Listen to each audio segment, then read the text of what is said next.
On March 23, 1903, a farmer named Henry Willis was plowing his field in rural Benton County, Missouri, preparing the soil for spring planting, when his plow struck something hard, buried about 2 feet below the surface. Willis assumed he had hit a rock and began digging around the obstruction to remove it so he could continue plowing. But what he unearthed was not a rock. It was a small wooden box, crudely made but carefully sealed, containing the decomposed remains of an infant wrapped in what had once been a white cloth. Willis immediately stopped plowing and rode to town to report his discovery to local authorities. Assuming he had found a single tragic burial from some earlier time when the land had been used differently. But when the county sheriff arrived with a crew to investigate and to properly recover the infant's remains, they began finding more boxes. Everywhere they dug in Willis's field, they found more small wooden boxes, all buried at similar depths, all containing infant remains wrapped in white cloth, all arranged in rough rows as if someone had laid them out methodically. By the end of the first day of excavation, authorities had recovered remains of 17 infants. By the end of the second day, they had found 31. When the excavation was finally completed 4 days later, the count stood at 41 infant bodies, all buried in Willis's field, all apparently infants who had died at or shortly after birth. The medical examiner who examined the remains initially assumed this was a mass burial from some epidemic or from an orphanage catastrophe that had occurred years or decades earlier. But as he documented each set of remains, noting the state of decomposition, the condition of the cloth wrappings, and other physical evidence, he made a discovery that was impossible and deeply disturbing. According to his analysis, all 41 infants had been buried at approximately the same time, probably within a few days of each other. They had not died across years or even across months. They had all died and been buried together in a mass burial event that must have occurred sometime in the 1890s based on the degree of decomposition. But here's what made it truly impossible. When authorities managed to identify some of the infants through fragments of cloth or through other evidence that connected them to families who had reported missing children or stillbirths, they discovered that according to birth records and family accounts, all 41 children had been born on the same day, August 14th, 41 infants born on the same date in a rural Missouri county with a total population of less than 5,000 people, all dying shortly after birth, all buried together in one farmer's field in a mass grave that had remained undiscovered for nearly 10 years.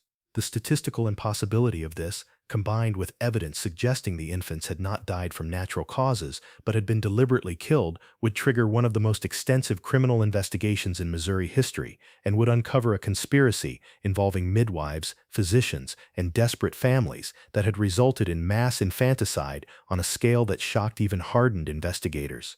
Before we continue with the horrifying story of the 41 infants found buried in Henry Willis's field and the investigation that would reveal how and why so many babies born on the same day had been killed and hidden, subscribe to Shadows of America and hit that notification bell. We release hour-long investigations every day at 9 a.m. and 6 p.m. EST. Let us know in the comments what state you're watching from.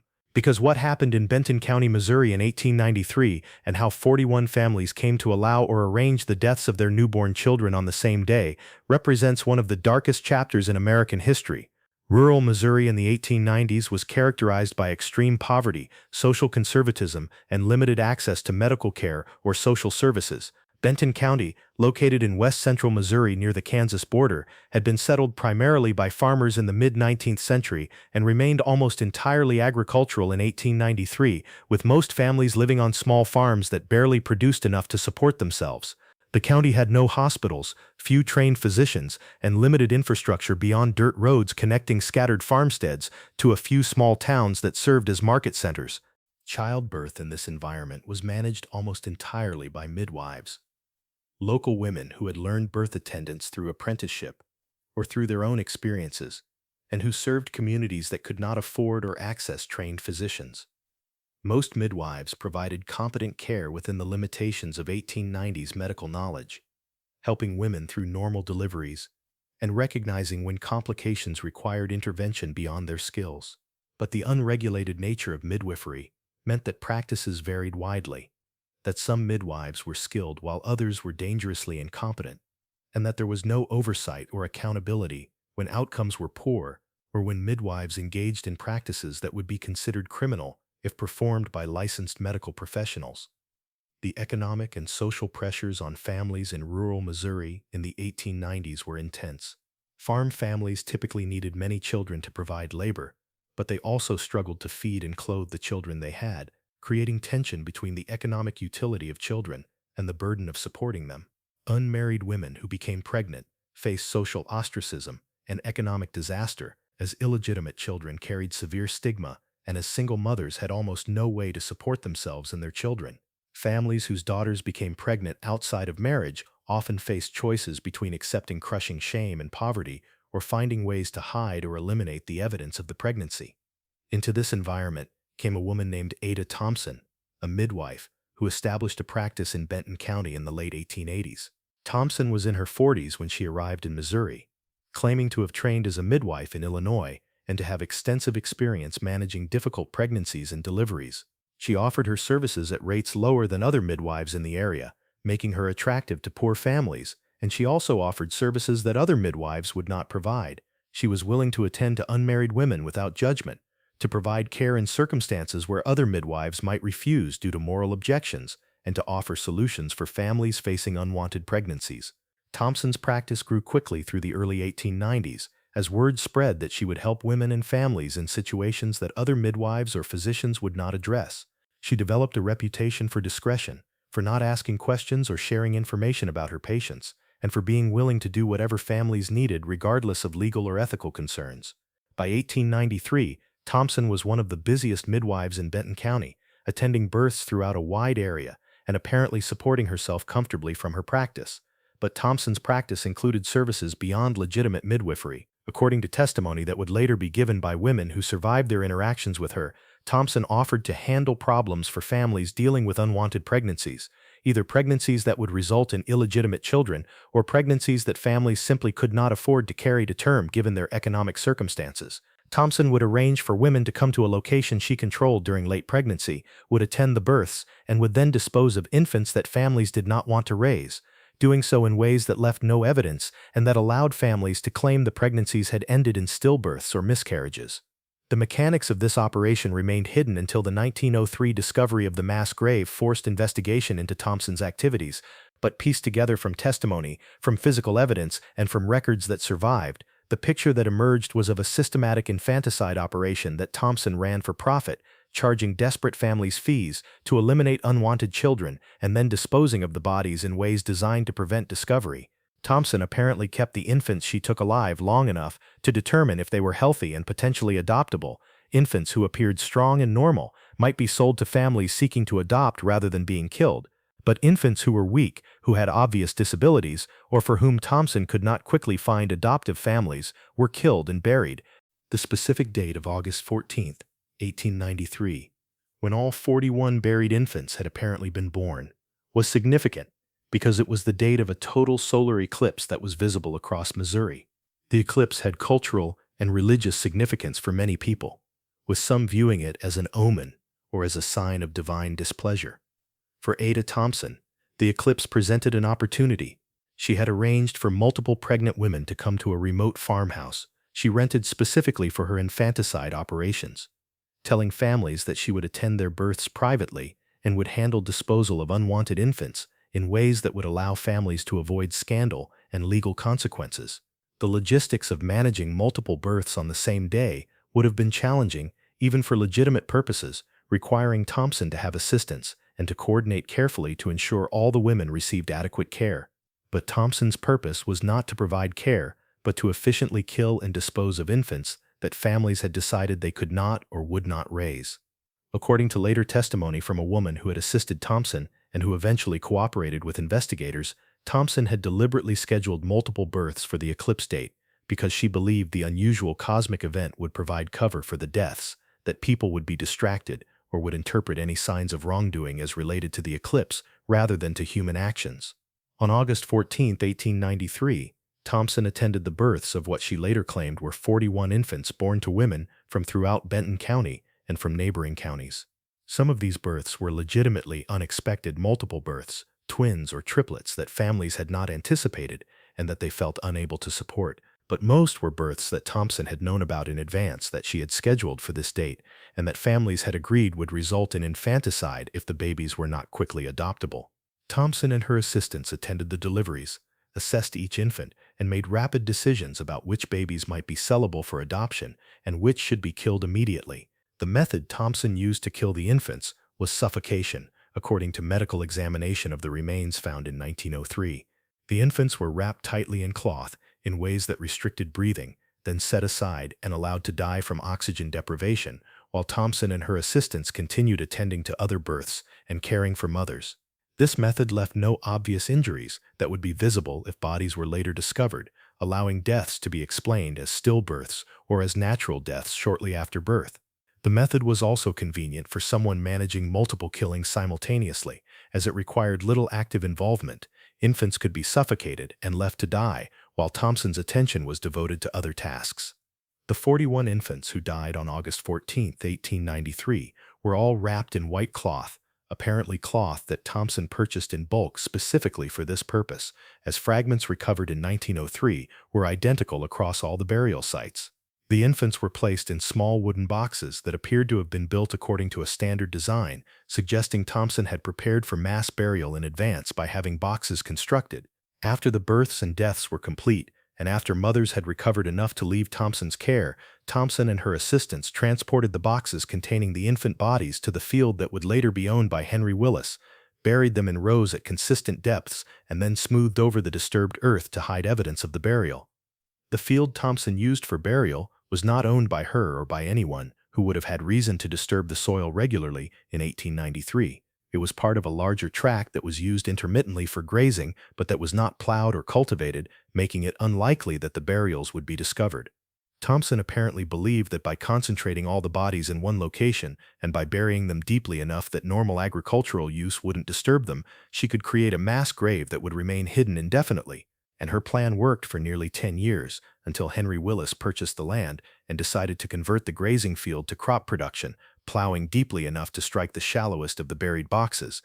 The discovery in 1903 triggered immediate investigation by Benton County Sheriff James Morrison and by Missouri state authorities, who recognized that the mass burial represented major crimes that had occurred a decade earlier. The initial challenge was simply documenting what had been found, properly excavating and recovering 41 sets of infant remains, cataloging physical evidence, including the boxes and cloth wrappings, and attempting to determine causes of death from badly decomposed remains. Medical examiner Dr. Robert Shaw conducted examinations of each set of remains, documenting what he could determine about age at death, possible causes of death, and the time period when burials had occurred. Shaw's findings were limited by the state of decomposition, but were sufficient to establish key facts. All 41 infants had been full-term or near-term, meaning they had not been miscarried but had been born alive or capable of life. The remains showed no obvious signs of injury or disease that would explain natural death shortly after birth. The uniform method of wrapping and the identical boxes suggested a systematic process rather than 41 separate tragedies that happened to result in burial in the same location. The depth and arrangement of burials indicated all had occurred during a short time period, probably within days of each other, rather than being accumulated over months or years. But the most significant finding came when Shaw noted that bone development and body size were consistent across all 41 sets of remains, suggesting the infants had all been approximately the same age at death, either all newborns who died within hours of birth, or all slightly older infants who died within days of birth. This uniformity suggested that the deaths had not occurred randomly or from natural causes, but had been part of a coordinated event where all 41 infants died within a narrow time window. Combined with the evidence of systematic burial, this strongly suggested mass infanticide rather than natural deaths or accidental tragedy. Sheriff Morrison began investigating historical records to try to identify the infants and to determine what had occurred in 1893. Birth records in Benton County were incomplete and poorly maintained, as rural births were often not officially recorded or were recorded months or years after the fact. But Morrison found records indicating an unusual spike in reported stillbirths and infant deaths in August 1893, with multiple families reporting births that resulted in immediate deaths of infants. The clustering of these reported deaths around August 14 was striking, and when Morrison interviewed families who had reported stillbirths or infant deaths on or near that date, several families became defensive and evasive, refusing to provide details or claiming they could not remember circumstances of births that had occurred 10 years earlier. Morrison's investigation eventually identified Ada Thompson as the midwife who had attended most or all of the births of infants who had reportedly died in August 1893. Multiple families acknowledged that Thompson had attended births, though most claimed their infants had been stillborn or had died naturally shortly after birth, and that Thompson had handled burial arrangements as a service to grieving families. But as Morrison pressed families for more details, asking where infants had been buried, whether funerals had occurred, whether any records or death certificates existed, families' stories began falling apart, with contradictions and gaps suggesting they were hiding information about what had actually happened to their infants. The breakthrough in the investigation came when Morrison located a woman named Martha Hayes, who had assisted Ada Thompson with births in 1893 and who was willing to testify about what she had witnessed. Hayes initially resisted speaking with authorities, fearing she would be prosecuted for her role in Thompson's operation, but when offered immunity from prosecution in exchange for truthful testimony, Hayes provided detailed accounts of Thompson's infanticide business, including specific information about the August 14, 1893 mass birthing and killing event that had resulted in the burial of 41 infants in what was now Henry Willis's field. According to Hayes's testimony, Ada Thompson had been running an infanticide operation for at least several years before August 1893, killing unwanted infants for families throughout western Missouri and disposing of bodies in various locations. But the August 14 event represented an escalation and a change in Thompson's methods. Rather than handling births individually and disposing of bodies separately, Thompson had conceived a plan to concentrate multiple births on the eclipse date, to conduct mass infanticide under circumstances where the unusual cosmic event might provide cover for the deaths, and to dispose of all the bodies together in a single mass grave that would be easier to conceal and less likely to be discovered than multiple separate burial sites. Thompson had apparently contacted families throughout the region who were dealing with unwanted pregnancies, unmarried women, married couples who could not afford additional children, families whose daughters had become pregnant through affairs or rape, and had offered to solve their problems by attending births and ensuring the infants did not survive. Thompson charged fees for this service, with prices varying based on families' ability to pay, but typically ranging from $5 to $20 per infant, substantial sums for poor farming families, but apparently worthwhile to families desperate to avoid scandal or to escape the economic burden of additional children. Hayes described in disturbing detail how the August 14 operation had proceeded. Thompson had rented a remote farmhouse several miles from the nearest neighbors, claiming to the property owner that she needed a private location for attending to women with difficult pregnancies. Over several days leading up to August 14, pregnant women had arrived at the farmhouse, brought by family members who then departed, leaving the women in Thompson's care. By August 14, Thompson had approximately 30 women at the farmhouse, all in late pregnancy or early labor, all having been told that their infants would be dealt with discreetly and that they could return to their families with no one knowing about the pregnancies or births.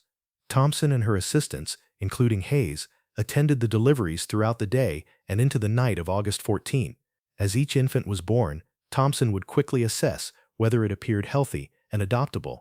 Hayes testified that Thompson kept infants she thought might be sellable alive and separated from those destined for killing, but the vast majority of the 41 infants born that day were immediately marked for death. They were wrapped tightly in white cloth, placed in wooden boxes that had been prepared in advance, and set aside while Thompson continued attending to other births.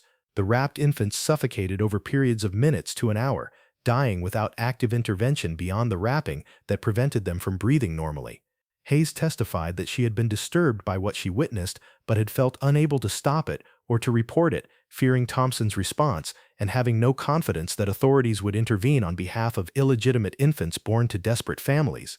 Hayes claimed she had tried to convince Thompson to at least keep some of the healthier infants alive for adoption, but Thompson had insisted that the volume of births and the logistics of managing so many infants simultaneously required that most be killed quickly rather than attempting to find adoptive families for all of them. After all the births were complete and all the mothers had recovered enough to leave, which took approximately 3 days. Thompson and Hayes loaded the boxes containing the dead infants onto a wagon and transported them to the field that Thompson had selected for burial. They dug a large area of shallow graves arranged in rough rows, placed the boxes in the graves, covered them with soil, and then smoothed the surface to disguise the disturbance. Thompson warned Hayes never to speak about what had occurred, threatening her with prosecution as an accomplice if she ever reported the infanticides, and promising to deny everything if Hayes attempted to implicate her.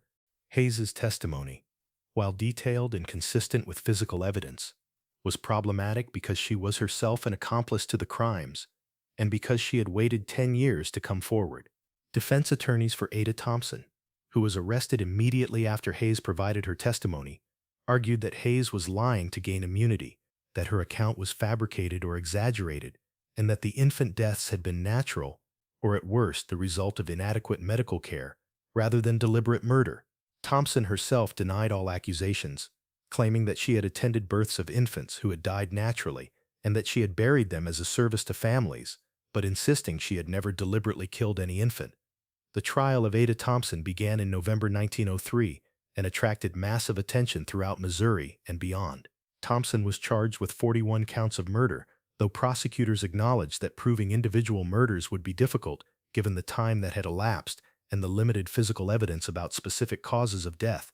The prosecution's strategy was to establish through Hayes's testimony and through circumstantial evidence that Thompson had been running an infanticide operation, that the mass burial proved systematic killing rather than natural deaths, and that Thompson had deliberately caused the deaths of 41 infants for financial profit.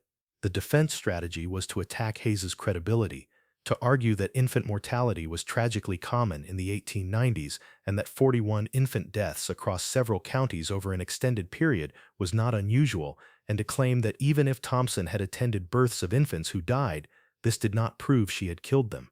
Defense attorneys brought witnesses who testified to Thompson's good character, who claimed she was a skilled midwife who had saved many lives, and who argued that she was being scapegoated for social problems, illegitimacy, poverty, inadequate medical care that were not her fault or responsibility. But the prosecution countered with devastating evidence. They produced records showing Thompson had deposited unusual amounts of money in bank accounts in August 1893, consistent with having collected fees from multiple families for infanticide services. They brought testimony from several families who had reported stillbirths in August 1893, and under pressure from prosecutors, these families admitted that their infants had been born alive, but that they had paid Thompson to ensure the babies did not survive, because the families could not afford to raise them, or because the pregnancies had been illegitimate, and families wanted to hide the scandal. Perhaps most damaging was testimony from Dr. William Morrison, a physician who had briefly worked with Ada Thompson in 1892 and who testified that Thompson had explicitly discussed infanticide as a service she provided, that she had described techniques for killing infants in ways that would appear natural, and that she had expressed no moral qualms about killing unwanted babies because she viewed them as burdens that would only cause suffering for families who could not care for them. Morrison testified that he had been so disturbed by Thompson's statements that he had ended their professional relationship and had avoided any further contact with her. The jury deliberated for 2 days before returning guilty verdicts on 37 of the 41 murder charges, acquitting Thompson on 4 counts where evidence was particularly weak, but convicting her of the vast majority of killings attributed to her.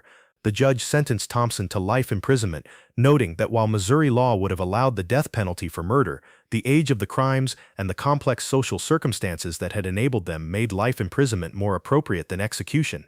Thompson was sent to Missouri State Penitentiary, where she would remain until her death in 1921 at age 73.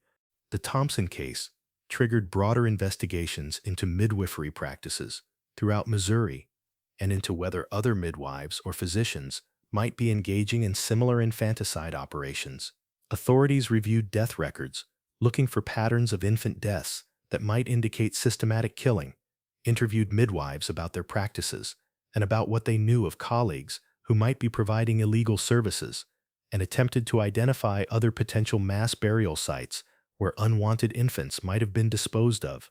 These investigations uncovered several other cases where midwives or unlicensed medical practitioners had killed or facilitated killing of unwanted infants, though none approached the scale of Thompson's operation. Some midwives testified that they had been pressured by desperate families to allow infants to die or to kill them, that economic and social circumstances in rural Missouri created situations where families felt they had no choice but to eliminate children they could not support, and that midwives who refused to help families with this problem would lose business to less scrupulous practitioners who would provide whatever services families were willing to pay for. The case also revealed the extent to which illegitimacy and unwanted pregnancy created desperate situations for women and families in late 19th century rural America. Multiple women testified about having sought Thompson's services because they had become pregnant outside of marriage and faced lives of poverty and ostracism if they bore illegitimate children. Other families testified about already having too many children to feed, about pregnancies that threatened mothers' health, about genetic or hereditary conditions that made them fear producing disabled children they could not care for. These testimonies created sympathy for the families who had sought infanticide services, even as they confirmed the terrible reality that dozens of infants had been deliberately killed because social and economic circumstances made their lives seem unviable or unwanted. The aftermath of the Thompson case included significant reforms in how midwifery was regulated in Missouri. The state legislature enacted laws requiring midwives to register with authorities, to undergo basic training and competency assessment, to keep records of births they attended, and to report infant deaths with enough detail that patterns of suspicious deaths could be identified.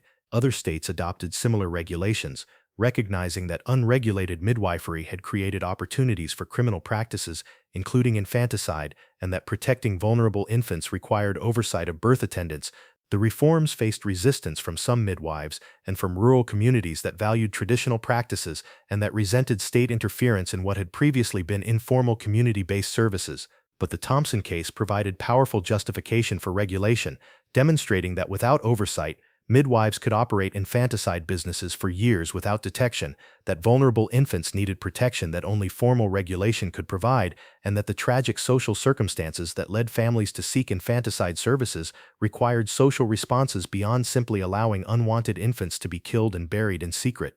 The 41 families who had paid Ada Thompson to kill their infants faced no legal consequences in most cases, as prosecutors determined that prosecuting poor families for crimes committed a decade earlier under desperate circumstances would serve no useful purpose and would likely result in acquittals from sympathetic juries. But these families faced social consequences in their communities, where knowledge of what they had done created stigma and ostracism that affected them for years. Some families moved away from Benton County to escape judgment and to start fresh in communities where their pasts were unknown. Others remained, but lived with shame and with strained relationships with neighbors who knew what they had done. The mothers who had given birth on August 14, 1893, and who had allowed or arranged for their infants to be killed faced particularly difficult psychological burdens. Some women reported being haunted by guilt and grief for decisions they had made under desperate circumstances, wondering about the children they had not allowed to live, questioning whether they could have found other solutions if they had tried harder or had been less afraid of scandal and poverty. Other women defended their decisions, arguing that bringing unwanted children into the world to suffer poverty, hunger, and social stigma would have been crueler than ending their lives quickly after birth. These different responses to what had occurred reflected broader moral debates about when, if ever, infanticide might be justifiable, about whether poverty and social stigma could excuse killing infants who were healthy and capable of life, and about how society should balance competing values of protecting infant life, respecting women's autonomy and family circumstances, and acknowledging the genuine desperation that poverty and restrictive social norms created.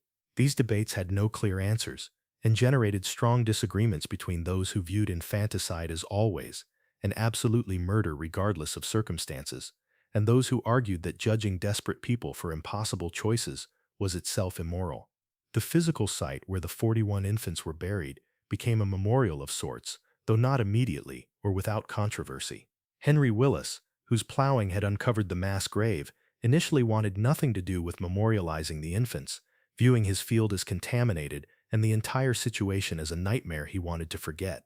He refused requests from some community members to allow a memorial to be erected on his property, and he attempted to continue farming the land despite local people viewing it as a cursed or tainted location. But Willis found that he could not farm the field successfully after the discovery. Neighbors avoided his property, unwilling to buy crops grown in soil where so many infants had been buried. Willis himself reportedly experienced psychological distress from farming the land, from walking daily across ground where 41 babies had decomposed, from knowing that his livelihood depended on soil enriched by human remains. By 1905, Willis had stopped cultivating the field and had essentially abandoned that portion of his property, leaving it to grow wild rather than attempting to use it productively. In 1910, a group of women from Benton County churches organized to create a memorial on the site where the infants had been buried. Despite Willis's resistance, they eventually persuaded him to allow them access to a small portion of the field, and they erected a simple stone marker inscribed with the names of as many of the 41 infants as could be identified from records and testimony, along with the date, August 14th. The memorial became a site of pilgrimage for some people, particularly on August 14 anniversaries of the births and deaths, when groups would gather to remember the infants and to pray for their souls.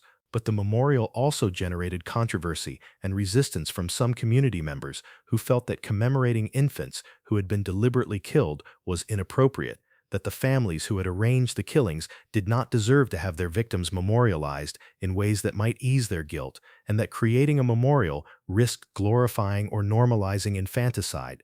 These objections reflected broader discomfort with how to remember victims of crimes where circumstances made moral judgment complicated, where both perpetrators and victims deserved some acknowledgement, but where commemoration risked sending wrong messages about what had occurred. The debate about the memorial and about how to remember the 41 infants reflected larger questions about historical memory and about how societies should remember shameful or disturbing events from their pasts.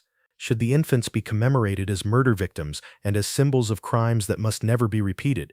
Should they be mourned as tragic casualties of social and economic conditions that drove families to desperate choices?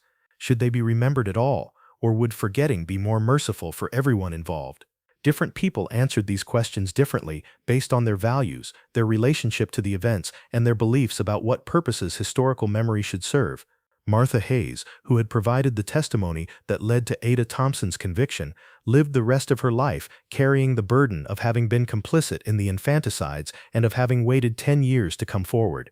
Hayes repeatedly expressed remorse for her role, insisting that she had been young and frightened and under Thompson's control, that she had not understood the full evil of what she was participating in until it was too late, and that she had finally testified because she could not continue living with the secret. But many people in Benton County never forgave Hayes for her role or for her delay in reporting the crimes, viewing her as equally guilty with Thompson and treating her with hostility and suspicion for the rest of her life. Hayes moved away from Missouri in 1905, attempting to build a new life in Kansas where people did not know her history, but her past followed her.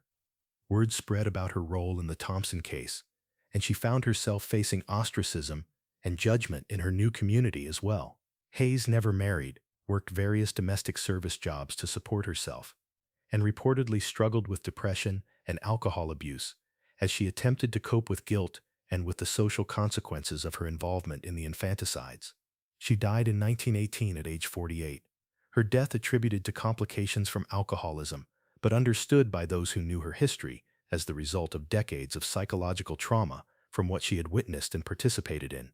The broader social and economic conditions that had enabled Ada Thompson's infanticide operation, desperate poverty, restrictive social norms around illegitimacy, lack of birth control or safe abortion options, inadequate social support for struggling families, changed only slowly in the early 20th century.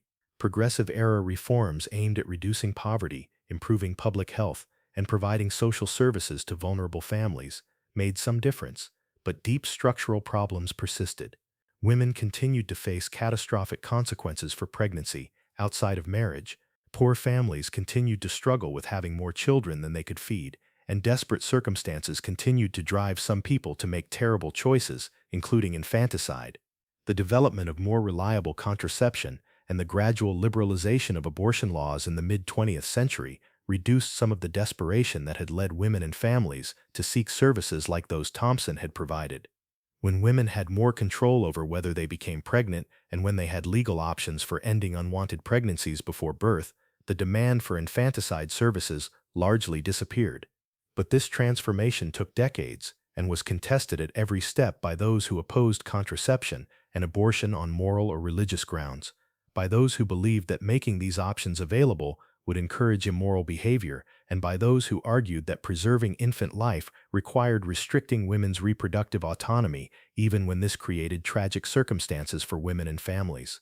The legacy of the Thompson case and the 41 buried infants continued to affect Benton County for generations. The case became a dark legend, a story told to illustrate the harshness of life in earlier times, the depths of human desperation and cruelty, and the terrible consequences of poverty and restrictive social norms.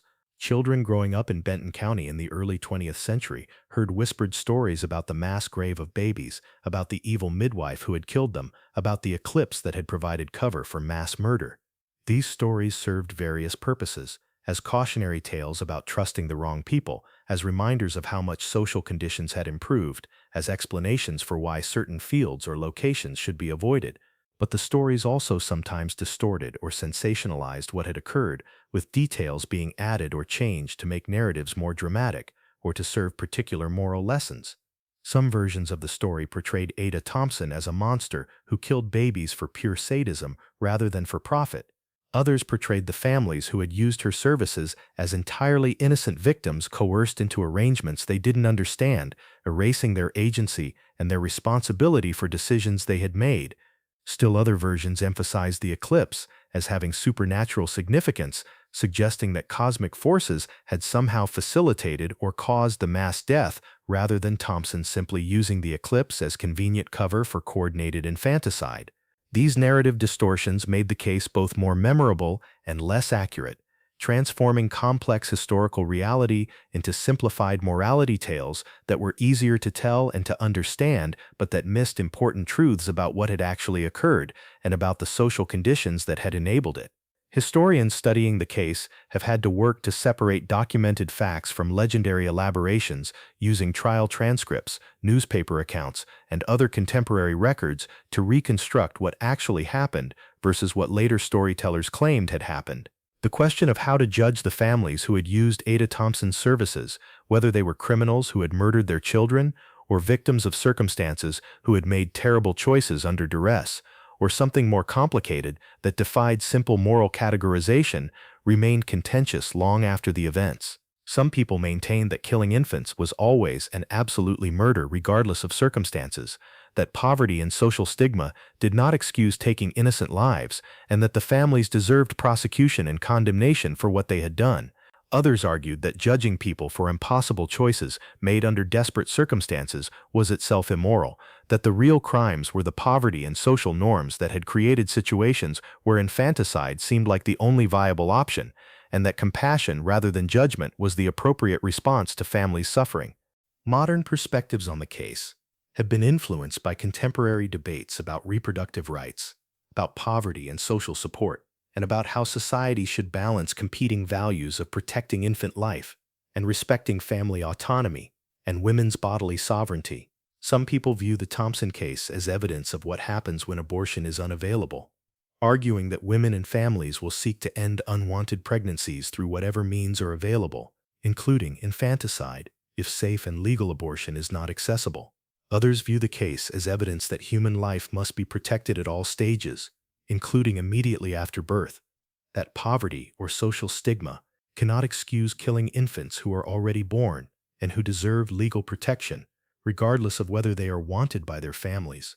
These competing interpretations reflect the reality that the Thompson case touches on issues where people hold fundamentally different values and beliefs, where no consensus exists about the right answers, and where historical events can be used to support various contemporary political and moral positions.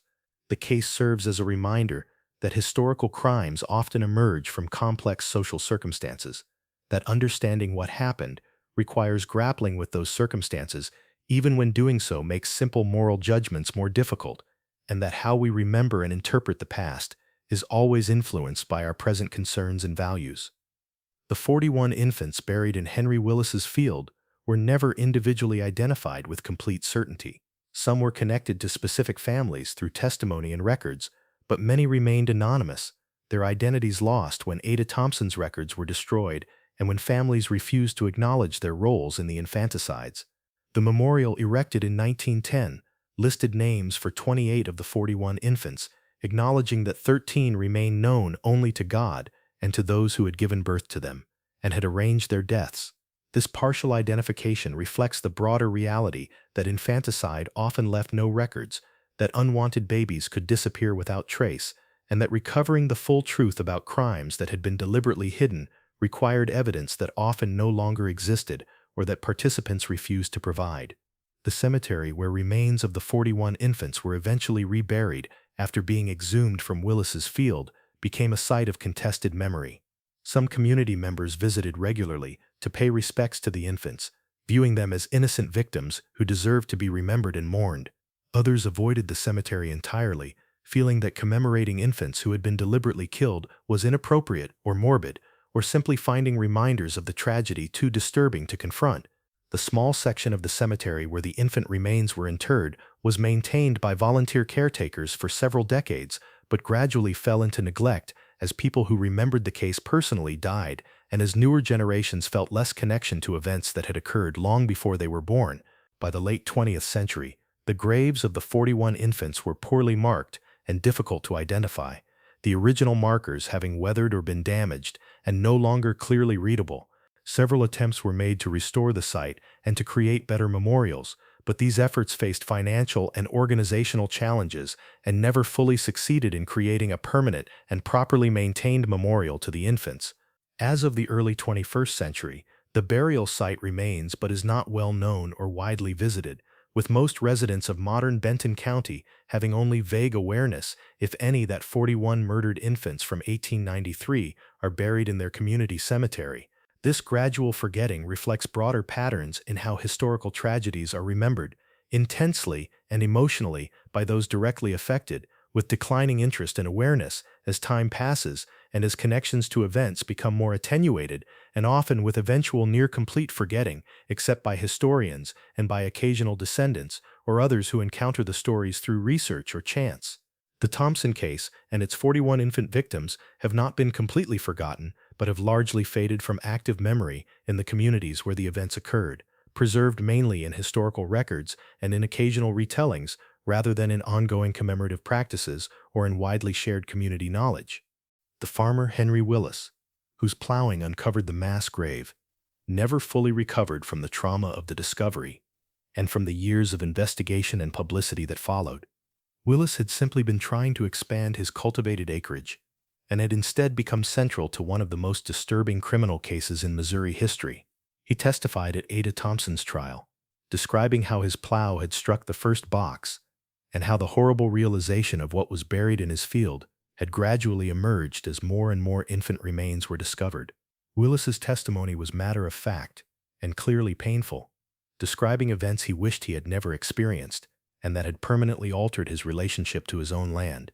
After the trial concluded, and after the remains were removed for reburial, Willis attempted to return to farming, but found that he could not work the field where the infants had been found without experiencing psychological distress. He reportedly had nightmares about plowing through infant bones, about uncovering more bodies that had been missed in the original excavation, about his crops being nourished by soil that had been enriched by decomposing human remains. These intrusive thoughts and images made farming the field impossible, despite his economic need to use all his available land productively. Willis eventually abandoned farming entirely, selling his property in 1907 and moving to Kansas City, where he worked in construction and other non-agricultural jobs until his death in 1928. He rarely spoke about the discovery that had altered his life, avoiding conversations about it when possible and becoming visibly distressed when reminded of the events. Willis's experience illustrates the broader reality that discovering evidence of crimes, particularly crimes involving children, creates lasting psychological impact on those who make the discoveries, that becoming connected to terrible events, even accidentally and innocently, can cause trauma that affects people for the rest of their lives. The property that had been Willis's farm changed hands several times in the early 20th century, with each successive owner struggling to farm it profitably, partly because of its reputation and partly because the disturbed ground where excavations had occurred remained visible and difficult to cultivate effectively. By the 1920s, most of the former Willis property had been converted from cropland to pasture, reducing the need to disturb the soil and avoiding the psychological discomfort that plowing created.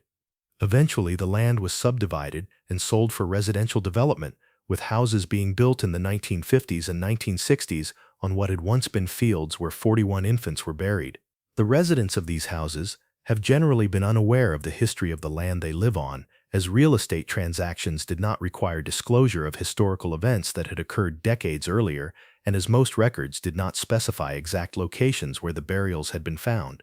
Occasionally, someone researching the Thompson case or local history would identify approximately where the burial site had been and would realize that modern houses now stood on or near that location, creating uncomfortable knowledge for property owners who discovered this information. But most residents have never known about the mass grave and have lived their lives unaware that the ground beneath their homes once held the remains of murdered infants. This erasure of physical evidence and of place-based memory reflects how landscapes are constantly being transformed, how physical traces of historical events disappear as land is redeveloped and repurposed, and how uncomfortable historical truths can be literally paved over and forgotten as newer uses of land create new meanings and associations that replace older and darker ones.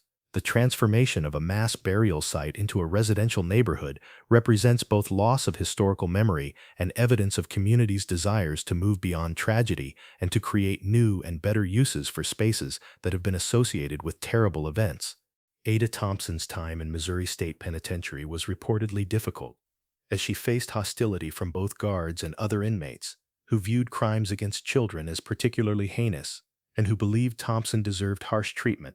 Thompson maintained her innocence throughout her imprisonment, despite the evidence that had convicted her, insisting that she had been a legitimate midwife providing necessary services to desperate families, and that she had been convicted because society needed a scapegoat for social problems. It preferred not to address honestly.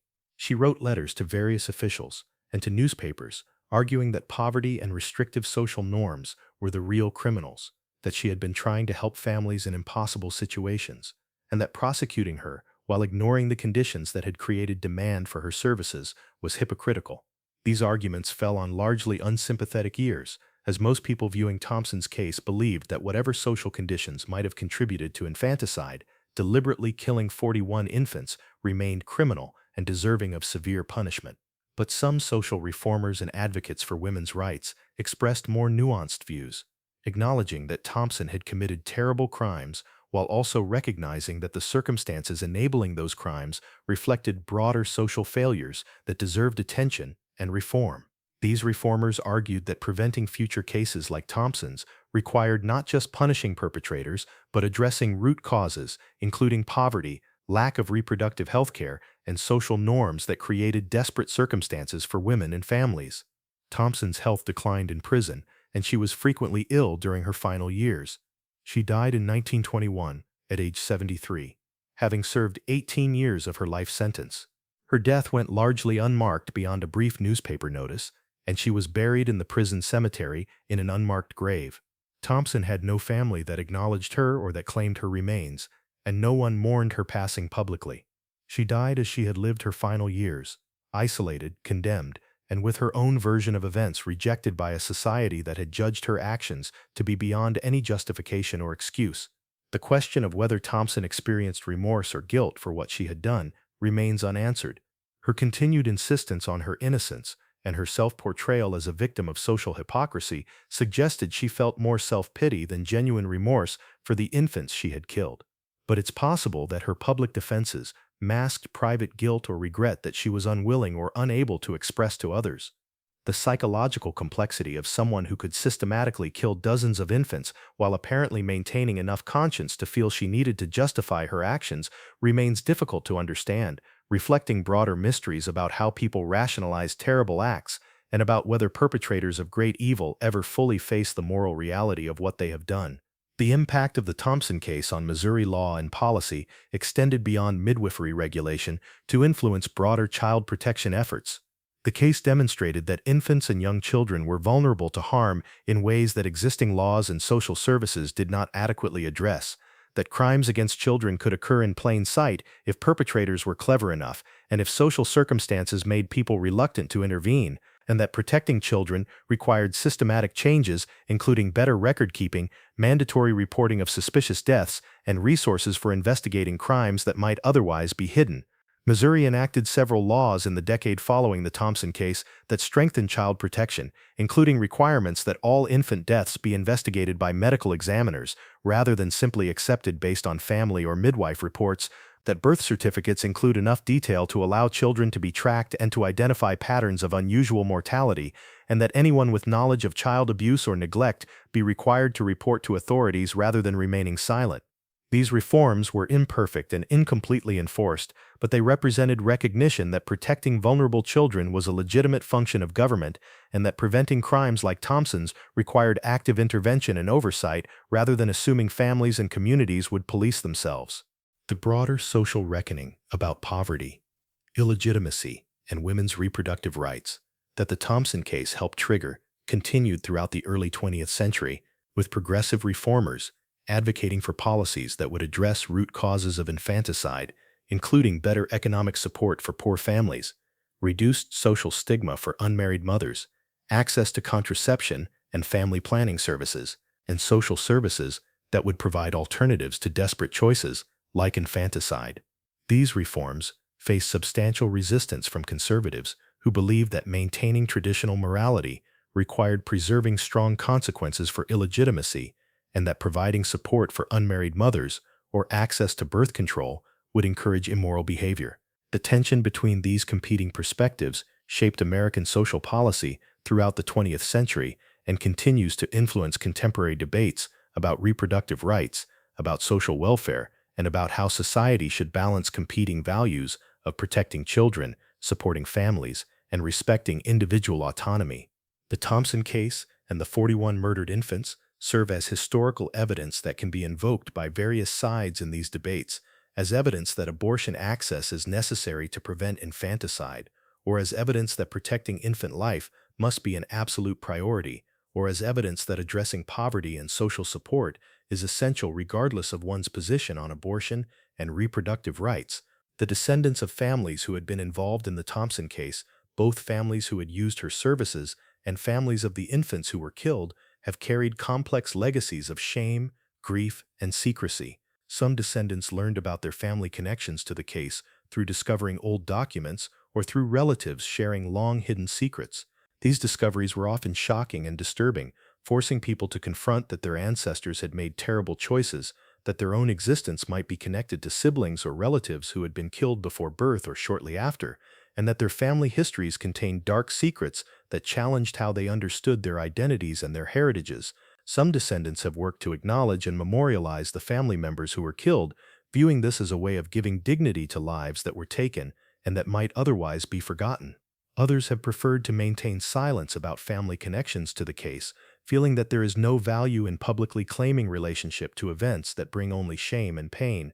These different responses reflect broader questions about how descendants should relate to their ancestors' crimes or tragedies, about whether there is obligation to remember and acknowledge terrible things that happened in family histories, or whether forgetting is sometimes merciful and appropriate. The case has been studied by criminologists, by historians of women's health and reproduction, and by sociologists interested in how poverty and social norms can create circumstances where terrible crimes become normalized and systematized. Academic studies of the Thompson case have examined her methods, her motivations, her business model, and the social context that enabled her to operate for years without detection.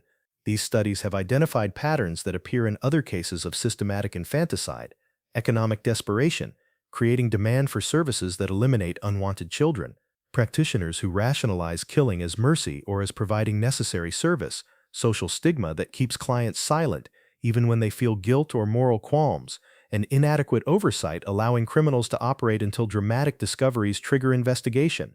Modern cases of infanticide, while rare in developed countries with strong child protection systems, continue to occur occasionally, often in circumstances that echo the Thompson case: desperate mothers killing newborns they cannot care for, medical or child care workers harming children in their care, social circumstances creating situations where infants' lives seem disposable or where keeping them alive seems impossible.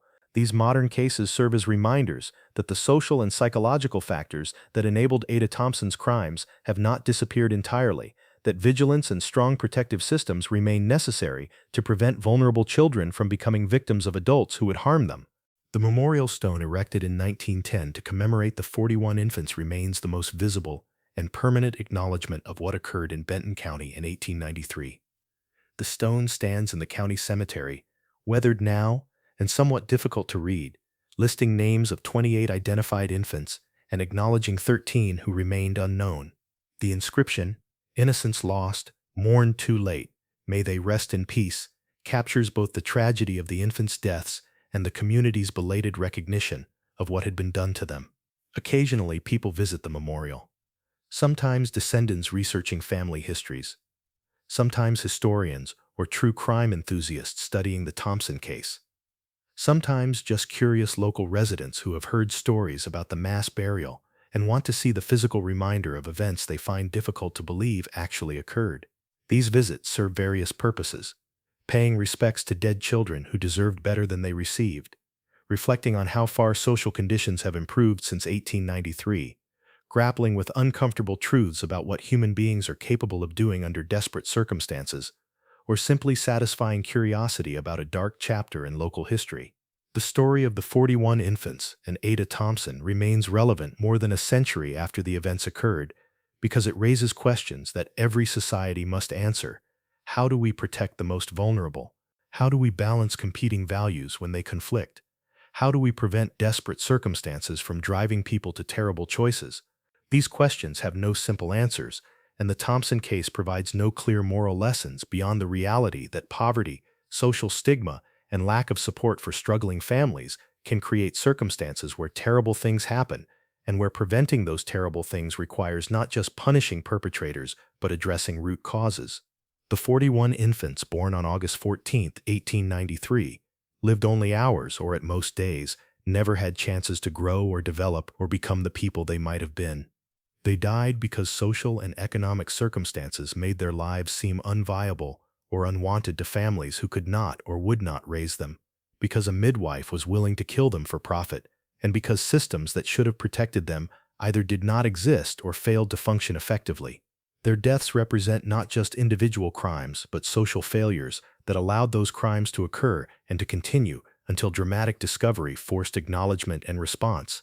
Their burial in a common grave, their reburial in the county cemetery, and their commemoration on a memorial stone represent attempts to give them dignity in death that they were denied in the brief moments they lived.